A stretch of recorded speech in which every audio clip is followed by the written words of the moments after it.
네, 안녕하세요. 현대오일뱅크 임직원 구독자 여러분, 뵙게 돼서 반갑습니다. 저는 아트스탁의 김진호 대표입니다.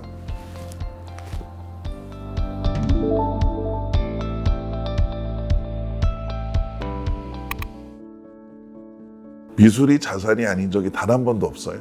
인류 역사상 미술은 굉장히 최고의 자산을 평가받아 왔습니다. 그거는 아주 쉽게 알 수 있는 게 메디치가가 왜 그 피렌체에서 우리 그 르네상스를 선도하는 모든 작가들을 후원했는지, 이거는 그 자체가 자산이었기 때문이거든요. 우리도 조선에서도 그 자산으로 여겼던 기록들이 있어요.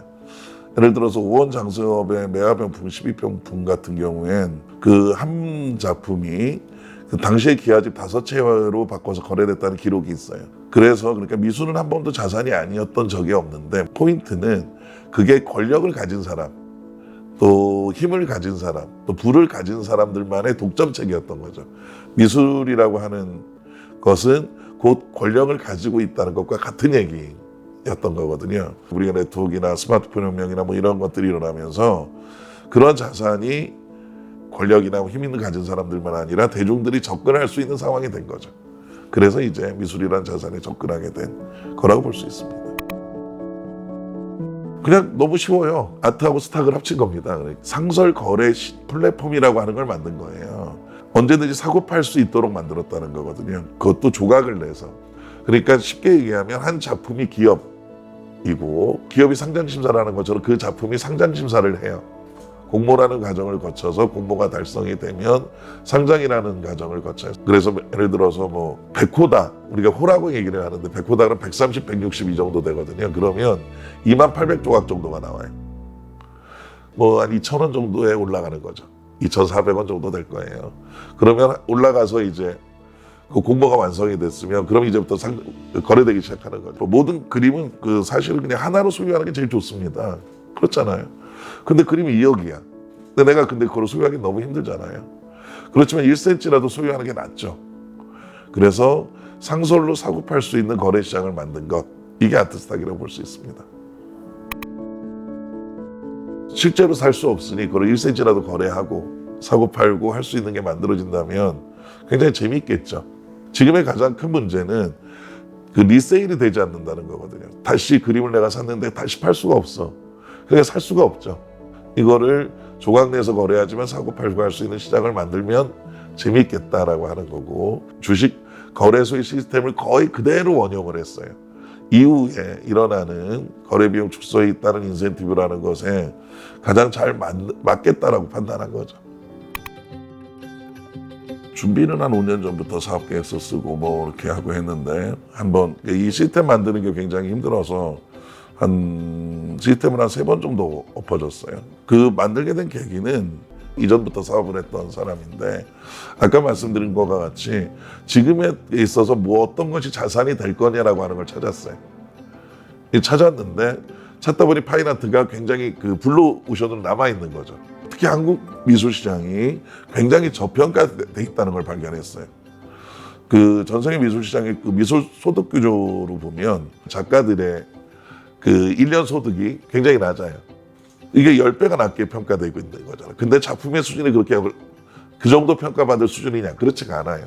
세계 시장에 우리 작가들이나 중견 작가들이 나서 전시회를 하거나 작품을 하면 훨씬 더 높게 평가받는데, 상설 거래 시장을 만들어서 이걸 할 수 있다면 대단한 폭발력을 가지겠다라고 생각을 했어요.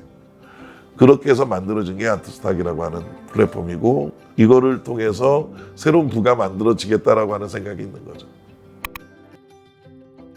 목적이 다 다르죠. 투자 목적으로 할 거냐, 내 방의 인테리어를 할 거냐, 여러 가지들이 다른데, 저는 투자 목적에 대해서는 좀 예술적 가치가 높은 것들을 이제 보는 식견들을 좀 같이 왔으면 좋겠다는 생각이 들고요. 어떤 작품이 내가 좋다, 그러니까 내가 보기가 괜찮다라고 하는 기준이 생겼어요.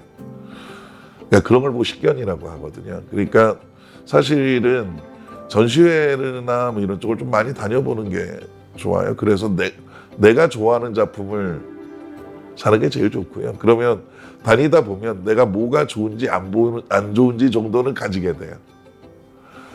내가 이게 투자로 보니까 가치가 많이 여러 가지 생각을 하게 한다.